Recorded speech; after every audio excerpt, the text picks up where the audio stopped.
नमस्कार दोस्तों, स्वागत है आपका अपना यूट्यूब चैनल टुडे एग्जाम पर। दोस्तों जैसा कि आज है आपका 14 सितंबर 2023 और आज जो है आपका एमटीएस का एग्जाम था। सेकेंड शिफ्ट की भी एग्जाम समाप्त हो गई है।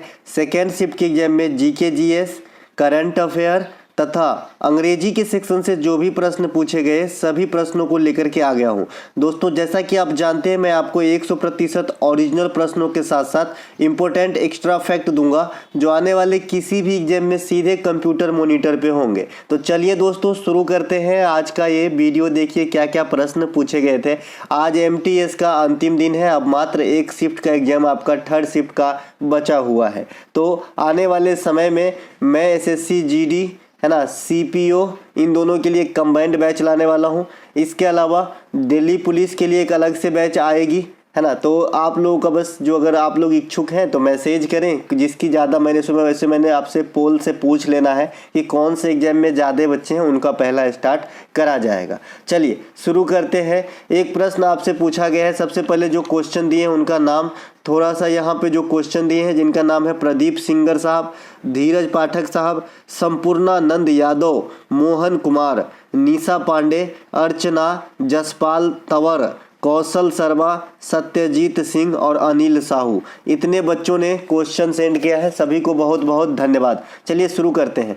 एक प्रश्न आपसे पूछा गया है कि चित्रावन शिवानंदन, है ना, बंधु किस नृत्य से संबंधित है। आपके ऑप्शन में भरतनाट्यम था, कथक था, ओट्टम था और एक कोयाट्टम था। ठीक है, चारों सौत का आपका नृत्य दिया गया था जिसमें एक भरतनाट्यम भी था। तो ये भरतनाट्यम से राइट आंसर हो जाएंगे। ये देखिए चार भाई है, चित्रावन, शिवानंदन, पिंद्रिया और चिनिया, इस प्रकार से इनका नाम है भाई, है ना। और बाडी वेल्लू, ये चार भाई हैं। तो ये चारों भाई जो है आपके भरतनाट्यम नृत्य से संबंधित है। आने वाले दिन में इन चारों भाई का नाम जरूर ध्यान रखेंगे, क्वेश्चन बन जाएगी। इसके अलावा जो झावेरी बहन है, दर्शना, नैना, सुवर्णा, ये तीनों झावेरी बहनें हैं जो मणिपुरी नृत्य से ताल्लुक रखती है। मणिपुरी नृत्य से मैंने आपको झावेरी बहन और सिंह सरनेम बताया है, जैसे गुरु विपिन सिंह, अमली सिंह, है ना, आतंब सिंह, गोपाल सिंह, सोनरिक सिंह, नल कुमार सिंह, है ना,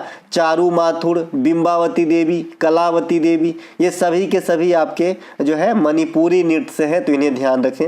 इनके अलावा जो भी महाराज फैमिली है ये आपका क्या करते होंगे, कथक नृत्य से संबंधित होंगे, या फिर बनारस जो घराना है वहाँ भी महाराज सरनेम आपको देखने को मिलेगा, तो तबला बजाते होंगे। तो ये दोनों के लिए महाराज रख लीजिएगा। रेड्डी फैमिली जो है, राधा रेड्डी, राजा रेड्डी, है ना, तो ये जो भी रेड्डी फैमिली है ये आपका कुचिपुड़ी नृत्य से संबंधित है। साथ ही में कुचिपुड़ी नृत्य के दो कलाकार और याद रखेंगे, वेदांतम सत्यनारायण और गुरु वेम्पति चिन्ना सत्यम। ठीक है भाई, तो इन दोनों का भी नाम जरूर ध्यान रखेंगे। इनके अलावा अर्जुन सिंह धुर्वे किससे संबंधित है, जिन्हें 2022 में पद्मश्री से सम्मानित किया गया था। ये क्वेश्चन प्रैक्टिस सेट में मैंने करा दिया है, कोई दिक्कत वाली बात नहीं है, क्योंकि आपको पता है कि आजकल जो छोटे मोटे नृत्य होते हैं और अगर इसको पद्मश्री मिल गया तो ये नृत्य आपके स्टैटिक्स फॉर्म में आएंगे। अगर हल्का करेंट से और हल्का स्टैटिक्स लेंगे तो आदमी का नाम दे देगा कि ये किससे संबंधित है, चूंकि ये बात कहाँ से उठा था कि पद्मश्री मिला, वहां से उठा था।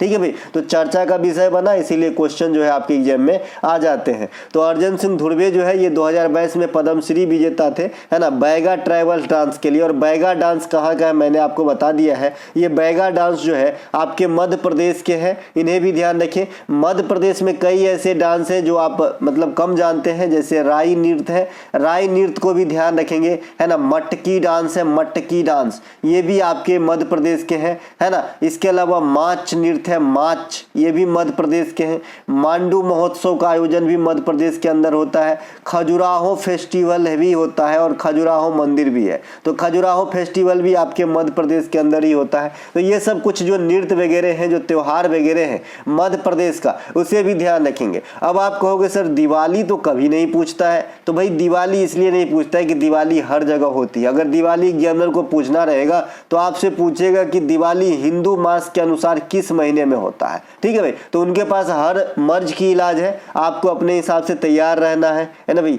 इसके अलावा 2023 में छत्तीसगढ़ के कुछ कलाकार जिन्हें पद्मश्री दिया गया, जैसे उषा बारले, उषा बारले को पंडवानी के लिए दिया गया।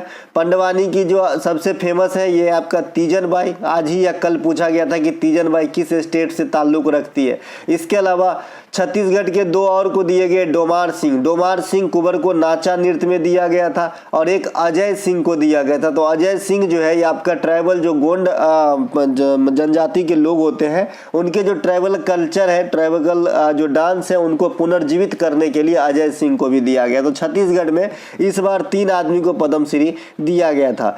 दयानंद सरस्वती ने 1875 में किसकी स्थापना करी थी? आसान सा क्वेश्चन है। आर्य समाज की स्थापना करी थी। आर्य समाज की स्थापना दयानंद सरस्वती ने 1875 बंबई में किया था।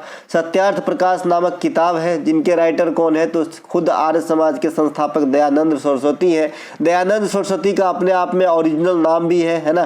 तो इनका ओरिजिनल नाम मूल शंकर है, जैसे आपने विवेकानंद साहब का ओरिजिनल नाम नरेंद्र नाथ दत्त है ना भाई। इसके अलावा वेदों की ओर लौटो, गो बैक टू वेदास का नारा किसने दिया था? तो ये आर्य समाज ही दिए थे। तो ये बात भी ध्यान आपको रखना है। यहाँ पे मैंने समाज पे अलग वीडियो बना दिया था, उसके बाहर जिस दिन क्वेश्चन आ जाए बता दीजिएगा, है ना। ये आपका आर्य समाज हो गया। 1873 में सत्यशोधक समाज ज्योतिबा फूले के द्वारा होती है। 1828 में ब्रह्म समाज राजा राम मोहन राय के द्वारा। 1815 में आत्मीय समाज राजा राम मोहन राय के द्वारा। 1867 में प्रार्थना समाज आत्माराम पांडुरंग, है ना, के द्वारा। तो ये बात सब जो है आपको ध्यान रखना है भाई। इसके अलावा 1897 में एगो और याद रखिएगा, ये आपका विवेकानंद साहब के द्वारा जो रामकृष्ण मिशन है उनको बसाया गया था। इसके अलावा अगला प्रश्न पे चलते हैं। अगला प्रश्न पूछा गया है कि 2021 में भारत के गरीबी रैंक क्या है? 2021 में जो है भारत का ओवरऑल पॉवर्टी में रैंक क्या है? तो 66वां रैंक है। देखिए मैंने बहुत सारी चीज़ आपको इस फॉर्म में बता चुका है कि जो मान लीजिए यहाँ 2021 कह रहा है, तो ये 2021 वाला डाटा कब रिलीज हुआ होगा? 2022 में, क्योंकि ये सब चीज़ जो है ना पूर्णतः समय बीत जाने के बाद जो है डिसाइड किया जाता है। जैसे HDI है, तो अभी HDI क्या 2023 साल का है ना? तो नहीं सर, 2023 साल का नहीं है। 2023 में आया जरूर है, लेकिन ये 2022 का होगा। ठीक है भाई। तो ये 1 साल पीछे चलता है, और पीछे चले भी क्यों नहीं, क्योंकि पूरा महीना खत्म होगा, पूरा साल खत्म होगा, तब तो भाई लेखा जोखा लगा पाएगा ना भाई कि ये साल कैसा रहा इनके लिए, है ना भाई। इनके लिए अगला प्रश्न है। अच्छा, HDI रैंक में जो भारत का लेटेस्ट वाला है, यानी 2022 वाला जो 2023 में रिलीज हुई है, ये आपका 132वां स्थान है। 2021 में हम जो थे, है ना, आपका 131वें स्थान पे थे, है ना, human development index HDI ranking में। HDI रैंकिंग कौन तय करता है? UNDP तय करता है। UNDP का फुल फॉर्म क्या होता है? यूनाइटेड नेशन डेवलपमेंट प्रोग्राम होती है, जो संयुक्त राष्ट्र संघ की एक अलग पहल होती है। पाकिस्तान का स्वतंत्रता दिवस है, ये कब मनाया जाता है? ये प्रश्न आपसे पूछ लिया। देखिए मैंने यहाँ पे खुशवंत सिंह लिख लिया है तो पाकिस्तान का जो स्वतंत्रता दिवस है, ये आपको पता होगा कि ये 14 अगस्त को मनाया जाता है। जैसा कि मैंने आपको कल ही बताया था कि आपसे पूछा गया था कि स्वतंत्र भारत के प्रथम वायसराय कौन थे, तो वहाँ पे जो आपका जो लॉर्ड माउंटबेटन है वो वायसराय के तौर पे काम किए थे आज़ाद भारत में, जो आगे चल के, है ना, स्वतंत्र भारत के जो गवर्नर जनरल बने, और फिर भारतीय गवर्नर जनरल भी बने सी राजागोपालाचारी। उसके बाद जो है हमारा राष्ट्राध्यक्ष पंडित राजेंद्र प्रसाद साहब का चुनाव होता है, क्योंकि राष्ट्रपति ऐसा नहीं कि 15 अगस्त 1947 को ही चुने गए, वो तो बाद में 24 जनवरी 1950 को आए थे। ठीक है भाई। तो इतने दिन जो वैकेंट रहा, ये कब कौन संभाले? तो यही सब संभाले वायसराय। फिर इसी का बदला हुआ नाम हो गया आपका जो है सी राजागोपालाचारी भी रहे, और आपका एक अंग्रेज कौन थे भाई? लॉर्ड माउंटबेटन, है ना। तो ये बात भी ध्यान रखेंगे। ठीक है, गवर्नर जनरल पोस्ट से काम किए थे, है ना। तो उसी प्रकार से पाकिस्तान एक दिन पहले ही स्वतंत्र हो गया, मतलब अलग हो गए 14 अगस्त को। तो 14 अगस्त को ही पाकिस्तान अपना जो है स्वतंत्रता दिवस सेलिब्रेट करते हैं। ठीक है भाई। इसके अलावा, है ना, 15 अगस्त को हम लोग सेलिब्रेट करते हैं स्वतंत्रता दिवस। 15 अगस्त के कई और कंट्री हैं जो स्वतंत्रता दिवस सेलिब्रेट करते हैं। ठीक है भाई। इसके अलावा अमेरिका का भी पूछा जाता है आपसे, तो अमेरिका जो है 4 जुलाई को अपनी जो है स्वतंत्रता दिवस सेलिब्रेट करते हैं। श्रीलंका का अगर पूछा जाए कभी, तो बताइएगा 4 फरवरी को अपना स्वतंत्रता दिवस सेलिब्रेट करते हैं। ठीक है भाई। तो ये सब कुछ बातें जो है आपको ध्यान रखना है। इसके अलावा, है ना, पाकिस्तान शब्द का जो जन्मदाता है ये कौन है? रहमत अली, चौधरी रहमत अली है जो पाकिस्तान शब्द को गढ़े थे। ठीक है भाई। पाकिस्तान जो है भारत का पश्चिमी रीजन है, वही म्यांमार जो है भारत का पूर्वी रीजन से कटा है। तो ये सब ध्यान रखेंगे। पहले सब एक को समग्र भारत हुआ करता था, है ना, अफगानिस्तान, पाकिस्तान, ये बर्मा, ये सब भारत में हुआ करता। इसके अलावा जो अगला है हमारा बृहदेश्वर मंदिर का निर्माण, है ना, किसके द्वारा किया गया था? तो देखिए अच्छा, पाकिस्तान से क्वेश्चन एनटीपीसी में, एनटीपीसी 2016 4 अप्रैल का वो दिन था जब पूछा गया था आपको क्वेश्चन कि जिस प्रकार से भारत में फिल्म इंडस्ट्रीज को, है ना, बॉलीवुड कहा जाता है। आप लोग बॉलीवुड के पिक्चर देखते होंगे, है ना, सभी देखते हैं, हम तो ज़्यादा साउथ के देखते हैं। तो बॉलीवुड को कहा जाता है, तो उसी प्रकार से पाकिस्तान के जो फिल्म इंडस्ट्री उसे क्या कहा जाता है? तो भैया इसे लॉलीवुड कहा जाता है। क्या कहा जाता है? लॉलीवुड, है ना। तो ये ध्यान रखेंगे, ये आपके एनटीपीसी में आया हुआ सवाल है ना भाई। इसके अलावा बृहदेश्वर मंदिर का निर्माण कौन किए थे? तो राजराज चोला ने किए थे। चोल शासक थे राजराज चोल। कहाँ पे है बृहदेश्वर मंदिर? तंजौर में। तंजौर अपने आप में कहाँ पे है? तमिलनाडु के अंदर है, ठीक है। इसे राजराजेश्वर मंदिर क्यों कहा जाता है? क्योंकि राजराज चोल ने बनवाया था। इसके अलावा जो बहुत सारे और मंदिर हैं जिनके आपको लोकेशन पूछा जाता है, जैसे खजुराहो का मंदिर किसने बनवाया था, कहाँ पे है? तो चंदेल शासकों ने, है ना। और कहाँ पे है? तो ये मध्य प्रदेश के खजुराहो में है ना। इसके अलावा कोणार्क का मंदिर कहाँ पे है? उड़ीसा में है। लिंगराज मंदिर कहाँ पे है? भुवनेश्वर उड़ीसा में है ना। और भी बहुत सारे मंदिर, अभी भीतर गांव का मंदिर आपसे पूछा गया था जो कानपुर आपका उत्तर प्रदेश के अंदर है। ये सब कुछ एक बात जो है आपको ध्यान रखना है ना। इनके अलावा अगला हमारा यॉर्कर शब्द किससे संबंधित? देखिए कल मैंने बिना मतलब का ही ये चीज बता दिया था। ऐसा कुछ नहीं कि मैंने ये बताऊंगा तो यॉर्कर आप नहीं जानेंगे, क्योंकि क्रिकेट के इतने दीवाने हम लोग, है ना, कि क्रिकेट में अपना हिस्ट्री के क्वेश्चन याद नहीं रहेंगे, लेकिन क्रिकेट में बराबर याद है ना, कि किस मैदान पे क्या हुआ था, कहाँ पे नागिन डांस हुई थी, ठीक है भाई। तो यॉर्कर शब्द जो है ये क्रिकेट से संबंधित है, सभी जानते हैं। मलिंगा जो है यॉर्कर के लिए जाने जाते हैं, वैसे बुमराह भी यॉर्कर मारते हैं। और एक पथिराना आया है बॉलर, आपने देखा ही होगा, है ना, मीनाक्षा पथिराना या तितक्षणा पथिराना इसका नाम है, ठीक है। महिषा पथिराना नाम है या ऐसे ही कुछ नाम है, श्रीलंका में तो ऐसे ही नाम होता है, आप जानते ही हैं। तो ये भी मलिंगा का डुप्लीकेट बॉलिंग करता है, काफी अच्छे स्टाइल में ये भी बॉलिंग करते हैं। इनके अलावा क्रिकेट में संबंधित अन्य शब्द जैसे चाइना मैन है, गुगली है ना, बीमर है, लेग बाय है, स्पिनर है, नो बॉल है, फ्री हिट है ना, ये सब कहाँ पे आएगा? क्रिकेट के अंदर आएगा भाई, है ना। इसके अलावा भारत ने अपना पहला वर्ल्ड कप कब जीता, ये भी पूछा गया है क्रिकेट से। और ये भी आपको, है ना, मैं बता तो दिया था दोस्तों कि 20+ क्वेश्चन अपने पीडीएफ से इस एमटीएस में सब दिन आया है। प्रभु ने बहुत साथ दिया है मेरा, है ना। भारत ने अपना पहला वर्ल्ड कप 1983 में जीता है। 1983 में कपिल देव के अगुवाई में जीते थे, है ना, कपिल देव के। मैंने कल सारा विश्व कप का हिसाब किताब आपको दे दिया था, है ना। एक बात मैं जानता हूं, अगर आपने जीके जीएस को जो है अगर फेयर करके पढ़ने लगे ना, बहुत अच्छे से सजा सजा के लिख रहे हैं, यकीन मानिए 5 दिन तक याद रहेगा, छठे दिन याद नहीं रहेगा, ठीक है भाई। अगर आपने जीके जीएस को एकदम रफली वे में याद किए हो, है ना, कि जैसे कोई स्टेट आया तो उसके बारे में, जैसे मुझे चिल्का झिल्का है तो उसके बारे में जो चीज जानता हूं ना, एक बार मुंह से बोल देना है। देखिए कितने दिन तक आपको याद रहेगा, है ना। ये प्रमाणिक है, इसे कहते हैं रिलेट विधि से कोई चीज याद रखना, है ना। तो इसी प्रकार से कीजिएगा, आप भी पढ़िए भैया अच्छे से, है ना।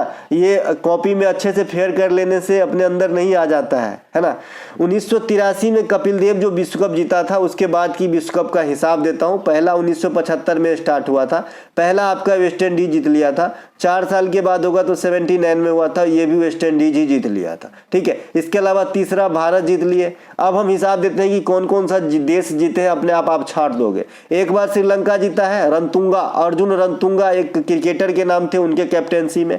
एक बार आपका पाकिस्तान जीता है, इंग्लैंड अभी लेटेस्ट 19 वाला जीता है, इंडिया 2 बार जीता है, ऑस्ट्रेलिया 5 बार जीता है, वेस्ट इंडीज 2 बार जीता है। बस इतने से कंट्री जीते हैं। अभी कौन कौन नहीं जीत पाए? न्यूजीलैंड नहीं जीते, साउथ अफ्रीका नहीं जीते। तो 2 जो बड़के टीम है उसमें 2 नहीं जीता है, वो न्यूजीलैंड आएगा साउथ अफ्रीका। इन दोनों टीम को जो है अभी तक वर्ल्ड कप नहीं मिला है। एक कहते हैं ना लक भी बहुत बड़ी चीज होती है। आप साउथ अफ्रीका को देखोगे, इतना अच्छा खेलता रहेगा, सेमीफाइनल में जाके हार जाएगा, ठीक है। और इस बार तो न्यूजीलैंड हद ही कर दिया, फाइनल में जाके हार गए, है ना भैया। वैसे इंग्लैंड भी कभी खाता नहीं खोला था, तो उनको भी जीतना जरूरी था। इसके अलावा 2023 का विश्व कप भारत में ही होगा अक्टूबर महीना में, है ना।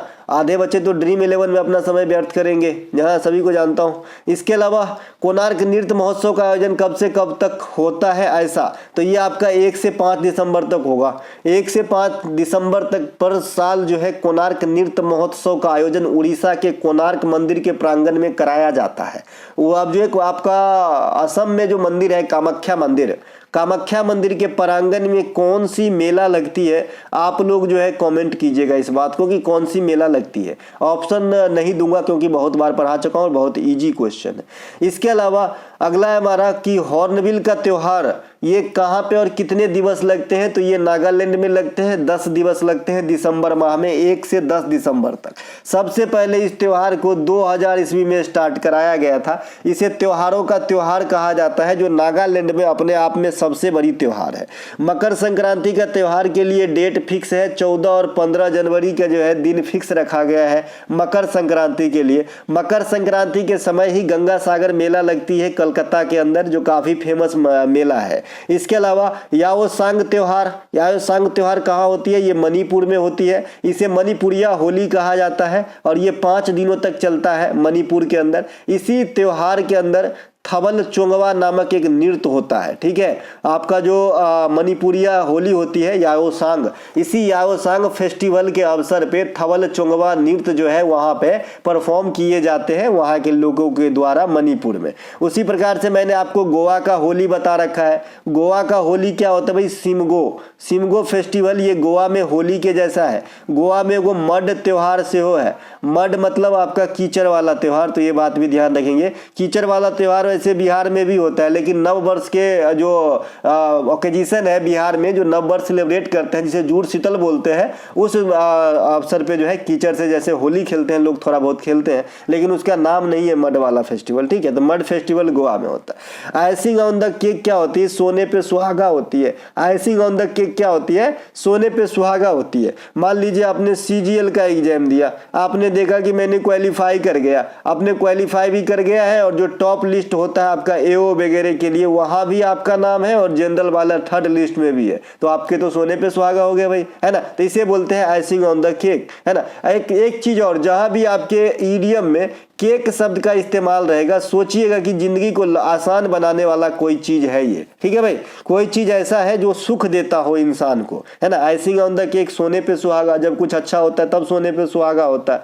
केक सुहाग होता है, आसान कार्य है, ये भी ज्यादा डिफिकल्ट नहीं है, आदमी को दुख नहीं, सुख दे रहा है कि आराम से काम निपट जाएंगे, है ना भाई। इसके अलावा कृति सेनन का संबंध किस नृत्य से है, तो कृति सेनन को सभी जानते होंगे, है ना। तो ये कथक से संबंधित है। कथक उत्तर भारत का प्रमुख शास्त्रीय नृत्य है। नालनी, कमालनी, अस्थाना, सितारा देवी, पंडित बिरजू महाराज ये कथक के धुरंधरों में से हैं, तो इन्हें जरूर ध्यान रखेंगे। इनके अलावा आपसे पूछा गया है विटामिन B1 के कमी से कौन कौन रोग होती है, या फिर ऐसा पूछा गया है कि बेरी रोग किस विटामिन के कमी से होते हैं, तो vitamin B1, easy question. Vitamin B complex में कितने विटामिन का ग्रुप है, तो 8 विटामिन का ग्रुप है। आपको मैंने बता दिया है कि शरीर में विटामिन जो है, फाइबर जो है, ये ऊर्जा की जो है कोई भी आपूर्ति क्षतिपूर्ति नहीं करता है, लेकिन फिर भी विटामिन जो है हमारे इंटरनल प्रोसेस अपचयी प्रक्रम के लिए बहुत ही आवश्यक होती है, जो हमें बाहर से इनटेक करना पड़ता है। हाँ, कुछ विटामिन है जिसकी निर्माण शरीर के अंदर भी होती है, लेकिन सभी विटामिन की नहीं होती है। ये भी एक बेसिक डिफरेंस है, आप जरूर याद रखें। अगर आप बड़ा एग्जाम देते हैं जहां पे आपको कथन के रूप में आंसर देना है, तो कुछ एक बात आपको जड़ से पकड़ना होगा। विटामिन ए को रेटिनॉल कहा जाता है। इसके कमी से आंख की बीमारी होती है, जैसे ग्लूकोमा, ट्रकोमा, मोतियाबिंद, रतौंधी, जीरोफ्थाल्मिया। इसके अलावा अभी आई फ्लू आया है, तो आई फ्लू तो खैर सीजनल है, वायरस से है, लेकिन अगर जो मतलब लॉन्ग ड्यूरेबल बीमारी जो होती है आंख में, ये विटामिन ए के कारण ही होती है। विटामिन B1 को थायमीन कहते हैं, इसके कमी से अभी आपने देखा कि बेरी रोग हो गया था।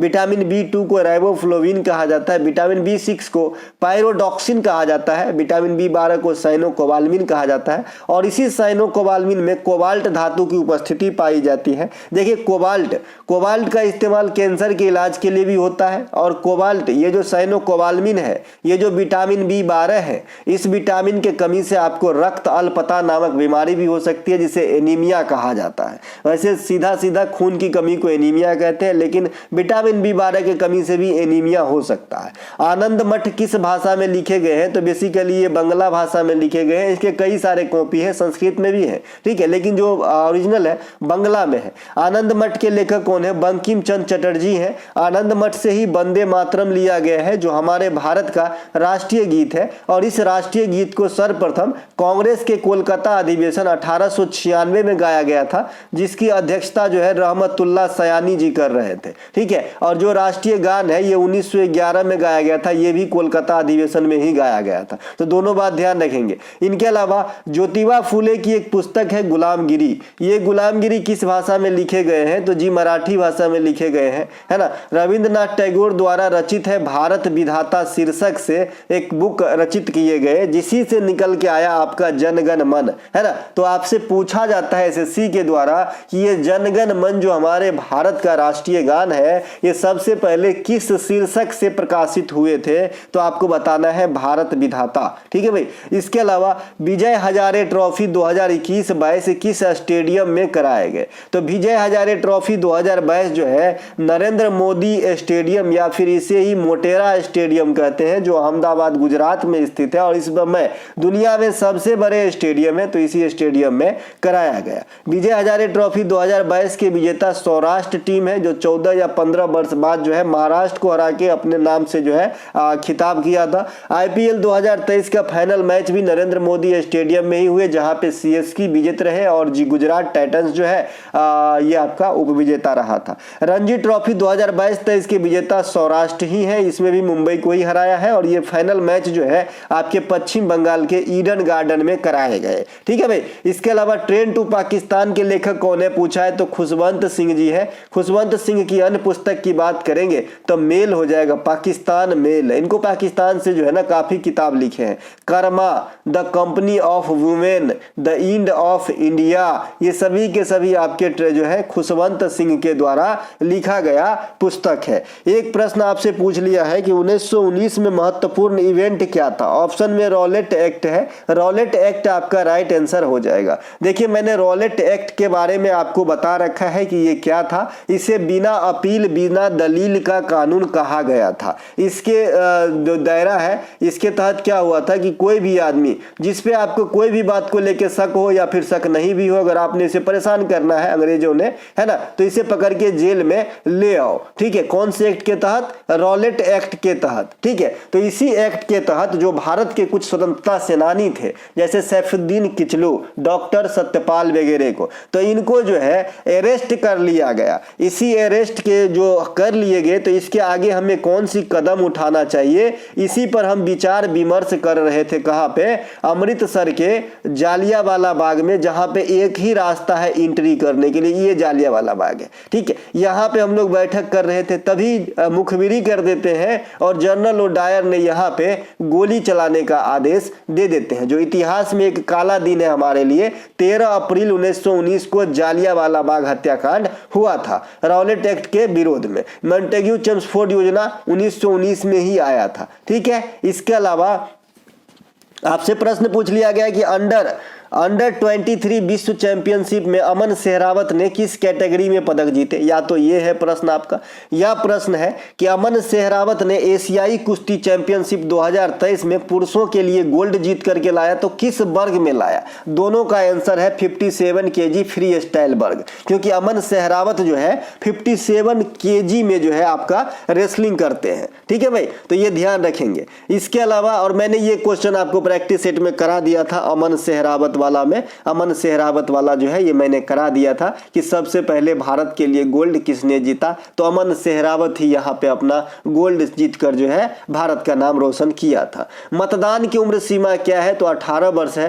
पहले 21 वर्ष हुआ करता था, बाद में 61वां संविधान संशोधन के द्वारा इसे घटा के 18 वर्ष कर दिया गया। तो अगर आप भी 18 के हो गए हैं तो अगले साल जो है आप आराम से पीएम वाला इलेक्शन में चुनाव में वोट डाल सकते हैं और अपना मत जाहिर कर सकते हैं। देखिए, एक बाल विवाह अधिनियम है, इसकी थोड़ी सी कहानी बताना जरूरी है। 1929 में आया था बाल विवाह अधिनियम, है ना। फिर इसमें संविधान में इस अधिनियम में संशोधन किया गया 1978 में। इसके तहत क्या हुआ कि जो लड़कियों की उम्र है ये 18 वर्ष किए गए, और जो सॉरी एक सेकेंड हाँ, इसके तहत क्या हुआ, जो 1929 में कानून बना था, ये लड़की की उम्र 15 था और लड़का का उम्र 18 था। फिर 1978 में लड़की का 18 किया गया और लड़का का, है ना, 21 किया गया। लड़का का जो है अभी भी 21 है और लड़की का भी 21 है इंडिया में शादी के लिए, ठीक है। तो ये बात भी ध्यान रखेंगे। इनके अलावा महिलाओं में गजलों की रानी किसे कहा जाता है, तो ये बात में ध्यान रखना। अच्छा, एक अगर आपसे फिर पूछे लेटेस्ट वाला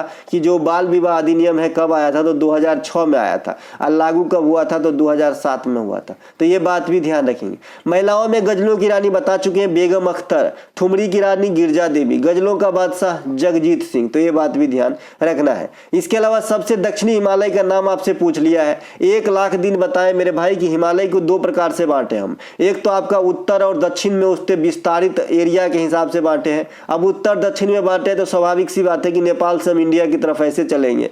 और एक हमारा है इंडिया में जो हिमालय है उसको मैंने अपने नाम से बांट लिया कि यहाँ से यहाँ तक हमने क्या कहना है, यहाँ से यहाँ तक क्या कहना है जी, यहाँ से यहाँ तक क्या कहना है और यहाँ से यहाँ तक क्या कहना है। दोनों आधार पे हमने 4 भागों में बांटा है। देखिए, जो विस्तृतता के आधार पे बांटा गया है तो सबसे उत्तरी पोर्शन जो है इसे ट्रांस हिमालय या प्रा हिमालय के नाम दिया गया है, ठीक है। इसके अलावा जो बीच वाला पोर्शन है, जो बीच वाला आपका पोर्शन होता है, इसे महान हिमालय कहा जाता है या बृहत हिमालय कहा जाता है।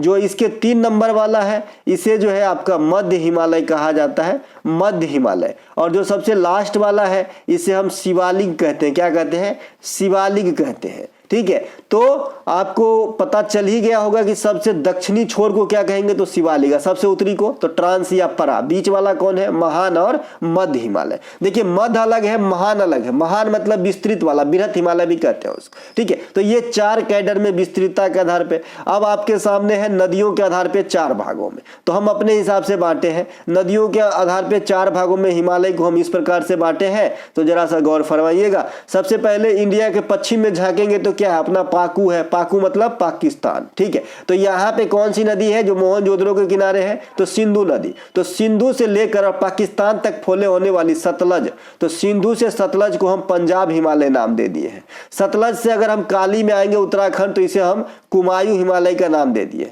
काली से तीस्ता तक जाएंगे बिहार वाला पोर्शन, तो इसे हम नेपाल हिमालय नाम दे दिए हैं। और तीस्ता से देहांग जाएंगे पूर्व साइड में, तो इसे हम असम हिमालय नाम दे दिए हैं। तो ये 4 भाग है हिमालय का। नदियों के आधार पे आपको मैंने दोनों आधार पे बांट के दिखाया। इसके अलावा हिमालय के सबसे बता ही दिए, सबसे उत्तरी ट्रांस वाला और सबसे दक्षिणी शिवालिक वाला। हिमालय का निर्माण कैसा हुआ भाई? यूरेशियन प्लेट और इंडियन प्लेट के टकराने से हुआ है। जहां पर हिमालय है पहले कभी टेथीज सागर हुआ करता था। वर्ष 2022 तक एक दिन में 28 सॉन्ग रिकॉर्ड करके गिनीज बुक में किसने अपना नाम दर्ज करवाया, ऐसा क्वेश्चन आया था। तो कुमार सानू आजकल काफी ट्रेंड में रहते हैं। कुमार सानू, उदित नारायण और अलका मैडम, ये तीनों जो है पुराने गीत को गाते हैं नए अंदाज में। इसके अलावा उदित नारायण को 2016 में पद्म भूषण दिया गया था और 2009 में पद्म श्री भी दिया गया था। अब आपके सामने अंग्रेजी के वर्ड है, जो देखिए क्या क्या आया था। कार्नल आया था जी। कार्नल का मतलब होता है जो बहुत ही ज्यादा मनचला टाइप का इंसान होता है, वैसे भी कार्नल होता है। एक कार्नेज भी होता है, कार्नेज है ना, एनएजी, कार्नेज होता है। एक कार्नेज मतलब जनसंहार होता है, और एक कार्निवल भी होता है, इस प्रकार से मिलता जुलता। कार्निवल ये जलसा टाइप का हो गया। एक कार्नेज मतलब जनसंहार टाइप से हो जाता है, और एक कार्नल मतलब जो है ना कामुक व्यक्ति जो होते हैं ना, मतलब मनचला टाइप का वैसा। इसके अलावा एक कार्टोग्राफर OWS में आया है, तो OWS में आया है तो इसका मतलब होता है कि जो मैपिंग करता है, जो मतलब मानचित्र बनाने का काम करता है, उसे हम कार्टोग्राफर कहते हैं। और इस वाली जो पेशा है इसे हम कार्टोग्राफी कहते हैं, ठीक है। इसके अलावा एक आया हमारा जी एक्वेरियम। एक्वेरियम क्या होता है? मछली घर होती है, जहां पे मछली को रखा जाता है ना, उसे एक्वेरियम कहते हैं, ठीक है। और एक होता है जी आपका एक्वाटिक, है ना, AQUATIC, इस प्रकार से एक्वाटिक होता है। तो ये एक्वाटिक जो होता है इसका मतलब क्या होता है, जलीय होता है। एक एम्फीबियन होता है, एम्फीबियन, एम्फीबियन इस प्रकार से होता है, एम्फीबियन। ये क्या होता है भाई, उभयचर होता है। तो ये काफी सारे एक ही जगह आप याद कर सकते हैं। मेंटेनेंस का स्पेलिंग मिस्टेक आया था, तो इसे जरूर ध्यान रखें। मेंटेनेंस में जो है ना, ये आपका लास्ट में ए होता है, ये वाला, ठीक है, और ये टी के बाद जो है ई होता है। तो ये दोनों पे जरा फोकस करें, मेंटेनेंस का ही बार एग्जाम में आती है। इसके अलावा एक प्रश्न आपसे पूछा है कि राज्य के नीति सिद्धांत के बारे में क्या सही है क्या नहीं है। ऑप्शन एक मिला है कि कहीं ना कहीं समान काम के लिए समान वेतन की जिक्र किया गया है, तो एकदम सही बात है जी, किया गया है। सहकारी संगठन की गठन की बात की गई है। इसमें गांधीवादी झलक देखने को मिलती है। इसमें समाजवादी झलक देखने को मिलती है। उदारवादी नीति अपनाया गया है। क्या नीति निर्देशक तत्व यानी डीपीएसपी सुप्रीम कोर्ट में परिवर्तनीय है, तो जी नहीं है ना। ये कहां से कहां तक है, आर्टिकल 3651 भाग 4 से और आयरलैंड से लिया गया है ना। इसमें जीव जंतु के संरक्षण की बात है, जी है। सार्वजनिक संपत्ति आर्टिकल 49 की संरक्षण की बात है, जी है। तो इसके अलावा जो नहीं होगा ना, वो आपका आंसर होगा, क्योंकि जो गलत था वो छांटना था। ऑक्सीजन की खोज किसने किया, देखिए ऑक्सीजन की खोज जो है प्रिस्टले और सीले, इन दोनों में से कोई भी एक ऑप्शन हो सकता है। हाइड्रोजन का खोज कैवेंडिश ने किया है। प्रशांत महासागर की विशेषता आपसे पूछ लिया भाई, प्रशांत महासागर की विशेषता जो है ये क्या है कि इसमें भूकंप ज्यादा आता है, इसमें ज्वालामुखी की उपस्थिति ज्यादा है। विश्व की अगर 2/3 ज्वालामुखी की बात करें, है ना, तो ये प्रशांत महासागर के पेटी के पास ही है, ठीक है। इसके अलावा सबसे गहरा महासागर है, सबसे आपका बड़ा महासागर है, सबसे गहरा महासागर है। सबसे बड़ी समुद्र दक्षिण चीन सागर प्रशांत महासागर का ही भाग है ना। सबसे अधिक ज्वालामुखी है। तो यही सब में से आपके एक ऑप्शन होंगे, मरियाना खाई इसी में।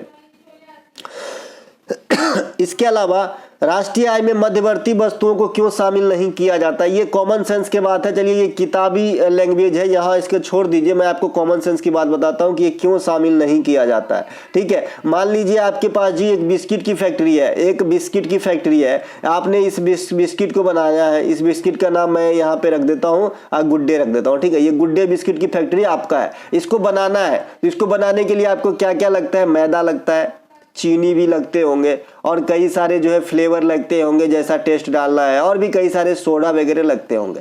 अब इन सब का जो मैंने अलग अलग से खरीदा है, तो इसकी कॉस्ट तो पहले ही हमको पता है ना। अब मैं इसका जब अंतिम कॉस्ट तय करूंगा, इस बिस्किट को उत्पादन मूल्य, है ना, तो ये कॉस्ट वाला तो इसमें खुद ही इंक्लूड है, ठीक है। तो अगर राष्ट्रीय आय में ये वाला जो हम खरीदे हैं इसको अलग से ले ले, और इस बिस्कुट की जो उत्पादन लागत अंतिम हुआ उसको भी ले ले, मतलब एक ही चीज का 2 बार हम ऐड कर लिए ना राष्ट्रीय आय में, तो पता चले दुगुना चौगुना हो जाएगा, है ना। तो ये जो है गलत है ना। तो इसीलिए जो फाइनल उत्पाद का मूल्य होता है वही राष्ट्रीय आय में शामिल किया जाता है, और मध्यवर्ती उत्पाद से बचा जाता है, नहीं तो डबल काउंट हो जाएगा, ठीक है भाई। तो ये ध्यान रखेंगे। तो दोस्तों ये थे आज के सेकेंड शिफ्ट के एनालिसिस। अगर आपको अच्छा लगा हो तो लाइक जरूर करेंगे। हम मिलेंगे अगले वीडियो में, तब तक के लिए जय हिंद। ये पीडीएफ आपको हमारे टेलीग्राम चैनल पे मिलेगी, और जल्दी हम जो सीरीज लाएंगे उसके बारे में जानकारी आपको कल परसों में दे दिया जाएगा। जय हिंद दोस्तों।